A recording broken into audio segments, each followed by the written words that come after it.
Hello students, last video में मैंने आपको क्लासिफिकेशन ऑफ प्रोडक्ट्स में कंज्यूमर प्रोडक्ट्स के क्लासिफिकेशन पढ़ाए थे, जिनमें मैंने आपको सबसे पहले कन्वीनियंस प्रोडक्ट के बारे में बताया था। सेकंड नंबर पर मैंने आपको शॉपिंग प्रोडक्ट्स के बारे में बताया था और थर्ड नंबर पर मैंने आपको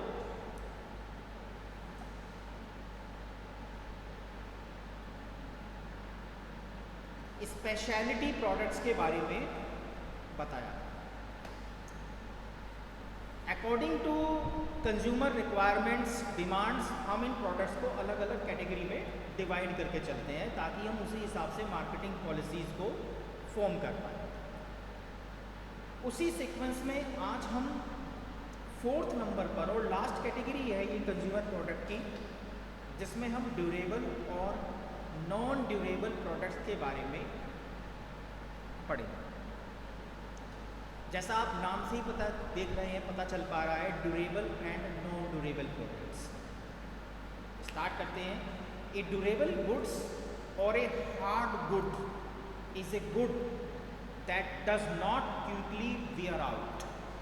ये इनकी एक पहचान है कि जो ड्यूरेबल प्रोडक्ट होता है इसको हम आसानी से बदलते नहीं हैं, चेंजेबल नहीं होता है, क्योंकि ये इसकी क्वालिटी ऐसी है या इसकी जो बेस है, इसका रिक्वायरमेंट है या इस प्रोडक्ट की जो साथ जो नेचर है वो ऐसी है कि ये बहुत जल्दी चेंज होने वाला नहीं है। For example bricks could be considered perfectly durable goods. जो ईंट होती है, ब्रिक होती है, इसे आप परफेक्टली ड्यूरेबल गुड्स का एग्जाम्पल समझ सकते हैं, because they should theoretically never wear out. Theoretical अगर हम देखें तो ये कभी भी चेंजेबल नहीं होती। एक बार खरीद ली, लगा दी हमने तो वो सदियों तक काम चलता है। Durable goods are typically characterised by long periods between successive purchases. अगर आप इसको ऐसे समझें कि ड्यूरेबल प्रोडक्ट्स वो प्रोडक्ट्स होते हैं जिन्हें हम परचेज करने के बाद लॉन्ग टाइम तक उनको जो है यूज़ करना चाहते हैं या करते हैं, यानी वो डे टू डे, मंथली या ईयरली जो है चेंज होने वाले प्रोडक्ट्स नहीं होते। तो इस तरह के जो प्रोडक्ट्स हैं उनके लिए हम यूज़ करते हैं word durable products, durable goods. Durable goods are a category of consumer products that do not need to be purchased frequently because they are made for a long time। सीधी सी बात है, durable products है क्योंकि हम उसको रोज़ रोज़ नहीं बदल सकते और उनको हमने एक लॉन्ग टाइम के लिए मैन्युफैक्चर किया है। वो प्रोडक्ट भी लॉन्ग टाइम के लिए मैन्युफैक्चर होते हैं और लॉन्ग टाइम के लिए ही वो परचेज़ किए भी जाते हैं। तो इस तरह से उनकी जो ड्यूरेबिलिटी है, जो उनकी क्वालिटी है, वो भी जो है ऐसी होनी चाहिए कि जो लॉन्ग सर्विसेज प्रोवाइड करे, तभी वो एक ड्यूरेबल प्रोडक्ट कहलाएगा।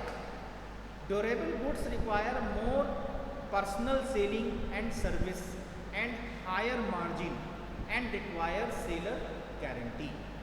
तो ड्यूरेबल प्रोडक्ट के साथ में क्या रिक्वायर्ड है? सबसे पहले तो पर्सनल सेलिंग, क्योंकि ड्यूरेबल प्रोडक्ट है, लॉन्ग टाइम के लिए परचेज़ किया जा रहा है, तो कंज्यूमर उसमें ज़्यादा अवेयर रहता है, ज़्यादा जो है अपने आप को जो है ज़्यादा वो जो है कंफ्यूज रहता है, या वो ज़्यादा देख पड़ताल करके जांच करके ये देखना चाहता है कि जो प्रोडक्ट वो लेगा क्या वो उसकी जो है लॉन्ग सर्विसेज जो डिमांड है उसको वो पूरा कर भी पाएगा या नहीं कर पाएगा। कहीं ऐसा ना हो कि वो उसको थोड़े दिन बाद ही बदलना पड़ जाए, तो ऐसी कंडीशन उसके लिए जो है बहुत ही ज़्यादा जो है डिफ़िकल्ट हो जाएगी।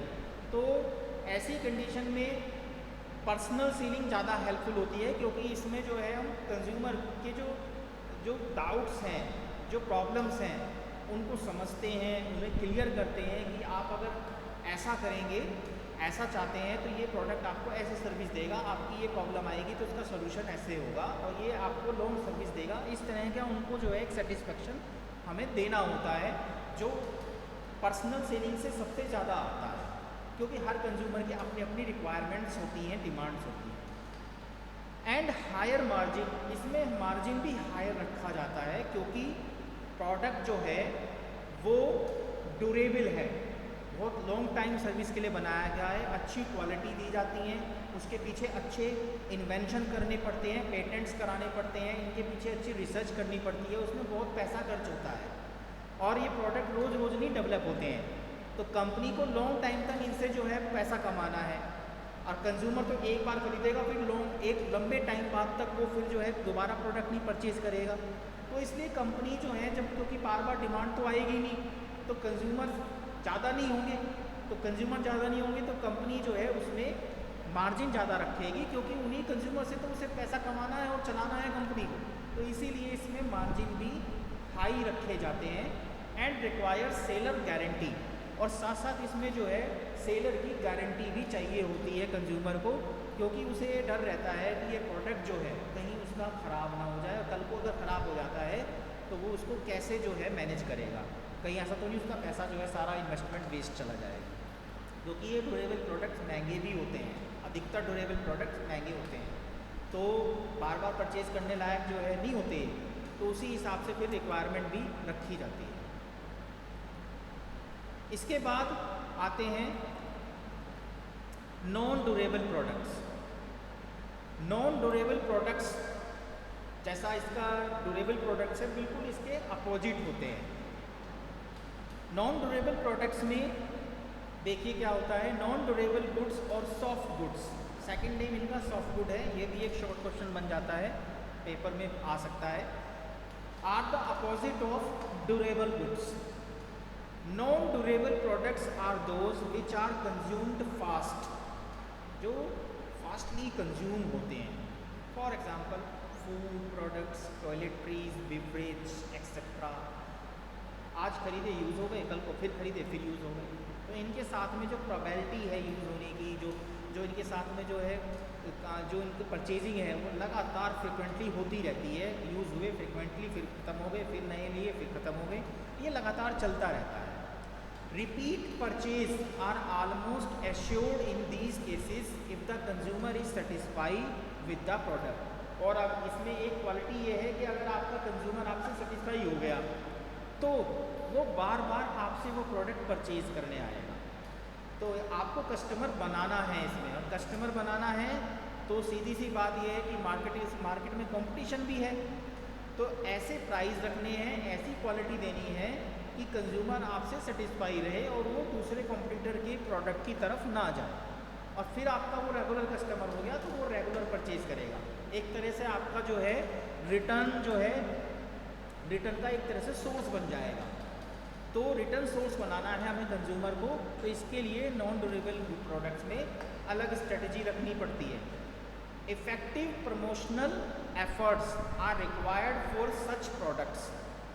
इसके लिए हमें प्रमोशनल एफर्ट्स ज़्यादा करने होते हैं, advertisement, marketing, free sample, coupons, इस तरह की जो पॉपुलर चीज़ें हैं वो हम अपनी मार्केटिंग पॉलिसीज़ में इन्वॉल्व करनी होती हैं, क्योंकि कंज्यूमर बार बार परचेज कर रहा है।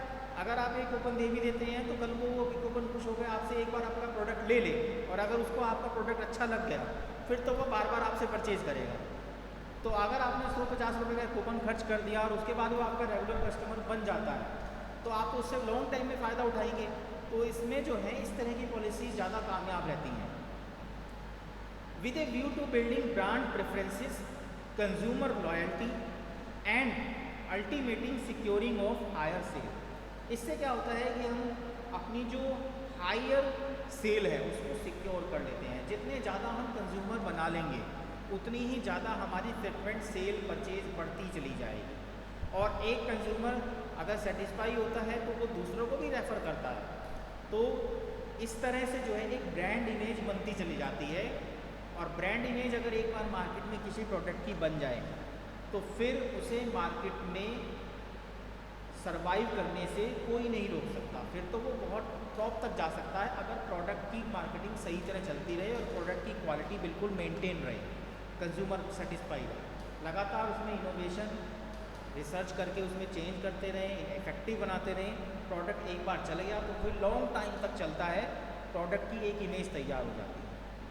तो इस तरह से जो है हमने प्रोडक्ट का क्लासिफिकेशन किया है कंज्यूमर प्रोडक्ट्स में। उसमें से मैंने आपको ये आज 4th पार्ट भी पढ़ा दिया है जिसमें ड्यूरेबल और नॉन ड्यूरेबल प्रोडक्ट्स के बारे में बताया है। अभी हमने केवल कंज्यूमर प्रोडक्ट्स के बारे में जो है ख़त्म किया है। आगे की नेक्स्ट वीडियो में हम इंडस्ट्रियल प्रोडक्ट्स के बारे में पढ़ें। Thank you very much.